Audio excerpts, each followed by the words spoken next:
Pada minggu lalu kita sudah membuat form pengelolaan menu beserta dataset menu seperti ditunjukkan pada gambar yang ada di video. Selanjutnya, double klik pada program CS. Program CS berisi form mana yang hendak kita jalankan saat project dikompil. Terkait dengan project ini, maka yang dijalankan adalah form 1. Sesuaikan codingan pada form di atas. Kemudian untuk menerapkan ACB pattern dengan membuat 3 folder sebagai berikut. Klik kanan nama solution, pilih add, lalu new folder. Buatlah 3 buah folder sebagai berikut. Yang pertama entity, yang kedua control, yang ketiga boundary.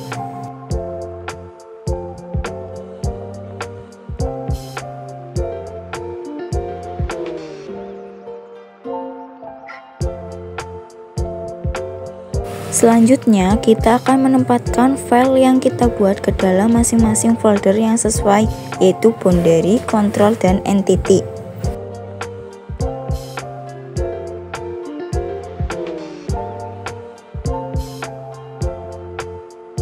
Karena form 1 dan use menu yang sudah kita buat adalah termasuk boundary, maka kita drag form 1 dan use menu ke folder boundary, sehingga form 1 dan use menu sekarang berada di folder boundary. Selanjutnya, kita akan membuat entity untuk menu. Caranya, klik kanan pada folder entity, lalu klik add, lalu klik class. Akan keluar kotak dialog, beri nama class-nya menu.cs, kemudian klik add. Maka secara otomatis folder entity akan bertambah class menu. Sekarang kita akan membuat entitas untuk menu. Tampilan dari class menu adalah sebagai berikut, sesuai dengan codingan yang ada pada video. Teman-teman bisa ikuti dan simak dengan baik. Tambahkan kode di dalam kelas menu. Pertama, tambahkan variabel atau field untuk menyimpan data dari menu, yaitu string, nama, koma, deskripsi, titik koma. Di bawahnya double, harga, lalu titik koma, dan integer kategori. Pada kasus ini, kita tidak membuat variabel untuk ID menu dikarenakan ID menu bersifat instrument dan akan ditambahkan otomatis oleh SQL Server. Selanjutnya, kita membuat konstruktor dari kelas menu sebagai berikut. Teman-teman bisa melihat tutorial pada video ini dengan jelas. Untuk huruf kecil ataupun huruf besar harus diperhatikan karena akan sangat berpengaruh.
Kemudian setelah field dan konstruktor dari kelas menu kita buat, selanjutnya adalah membuat properties untuk masing-masing field. Yang pertama yaitu asesor dan mutator digantikan oleh properties yang memiliki fungsi sebagai asesor dan mutator sekaligus. Properties dari kelas menu adalah sebagai berikut. Kita buat codingan, tambahkan codingan public string nama, lalu kurung kurawa get return. Kalian bisa mengikuti tutorial yang ada dalam video ini. Teman-teman wajib memperhatikan huruf antara besar dan kecil karena itu sangat berpengaruh supaya codingan tidak error ketika dikompil. Teman-teman bisa mengikuti satu persatu langkahnya dari awal nama, deskripsi, harga, dan kategori.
Selanjutnya kita juga akan menambahkan kelas kategori pada folder entity.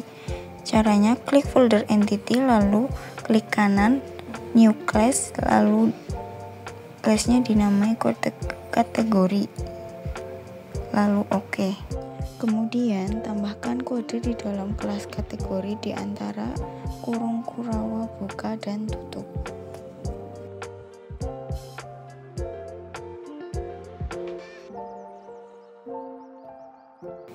Selanjutnya, tambahkan kode sebagai pembentuk entity dari kelas kategori.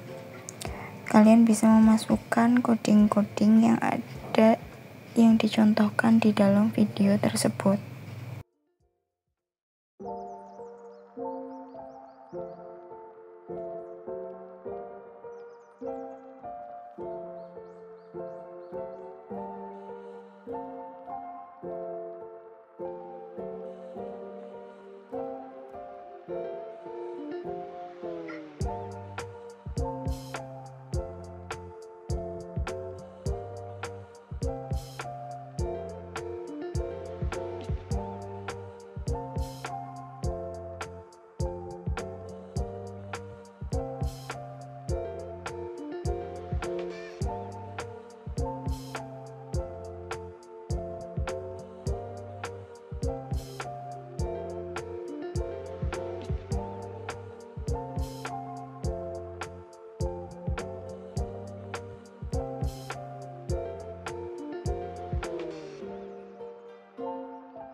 Untuk codingan teman-teman bisa sesuaikan dengan yang ada dalam video tersebut.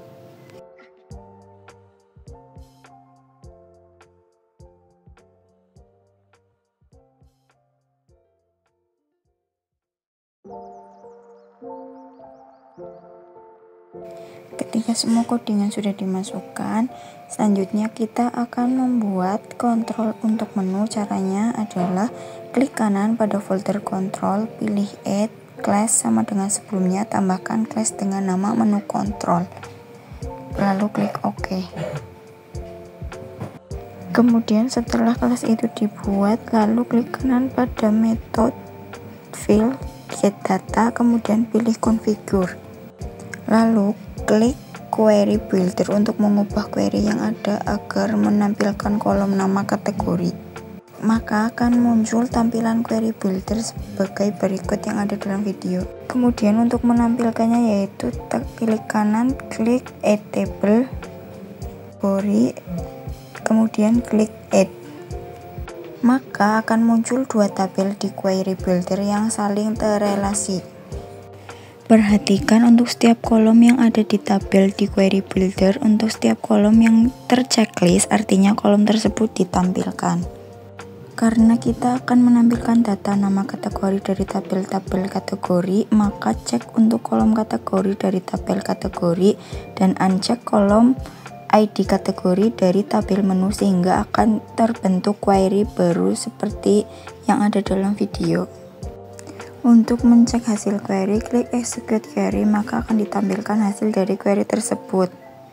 Selanjutnya, kita akan melengkapi kode di menu kontrol CS yang sudah kita buat sebelumnya menggunakan metode dari dataset tpl/menu di atas. Pertama, buka menu kontrol. Karena kita akan menggunakan metode dari tabel menu table adapter, maka kita harus mengincludekannya di dalam kelas menu kontrol. Caranya adalah dengan menggunakan perintah using dengan format seperti yang ada dalam video, yaitu using nama solution disesuaikan dengan nama awal yang telah kita buat, yaitu using restoran.ds resto table adapters titik koma. Karena kita membuat fungsi yang direturnkan pada tabel, maka kita harus mengincludekan library system data juga detail kodenya, yaitu using restoran, lalu di bawahnya using system data. Kemudian kita perlu membuat objek dari tabel menu, tabel adapter agar bisa memanggil metode di dalamnya, yaitu di dalamnya ditambah codingan private tbl menu table adapter tm sama dengan new tbl menu table adapter.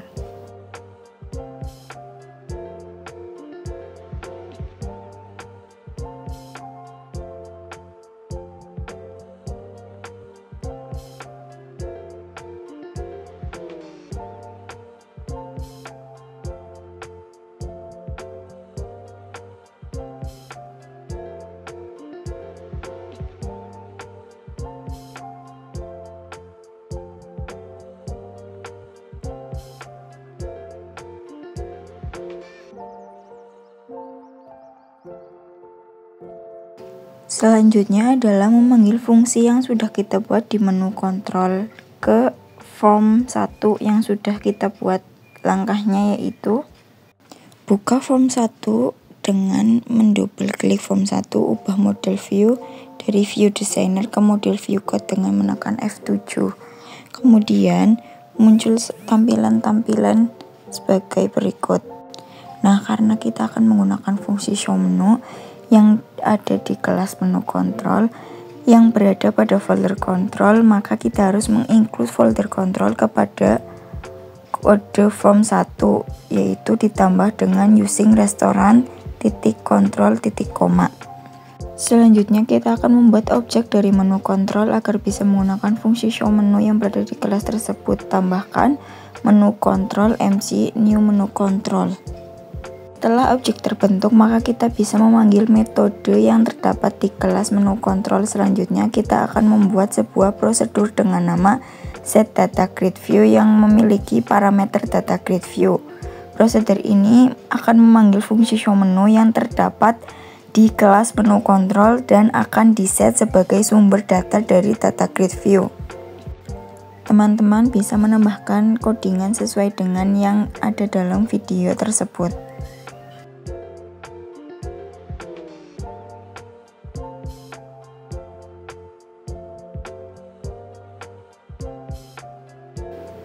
Selanjutnya yaitu memanggil prosedur agar saat form dikompil maka data grid akan menampilkan data. Caranya adalah dengan memanggil prosedur tersebut pada saat form 1 di load atau ditampilkan. Cari event load dari list. Setelah didapatkan, double klik pada event tersebut, maka di code view dari form 1 akan bertambah event load form 1. Hasil codingannya yaitu akan muncul private void form 1 load object sender event ars sesuai dengan yang ada dalam video. Kemudian kita memanggil prosedur set data grid view pada event form 1 load tersebut. Parameter dari prosedur tersebut adalah nama data grid view dari form 1 yaitu data grid view 1. Kemudian setelah sudah mengisi data di basis data, lalu saat kita compile maka form 1 akan menampilkan data menu pada data grid view seperti yang ada dalam video. Oke, sudah sampai di sini dulu. Nanti kita lanjut pada pertemuan selanjutnya. Terima kasih. Wassalamualaikum warahmatullahi wabarakatuh.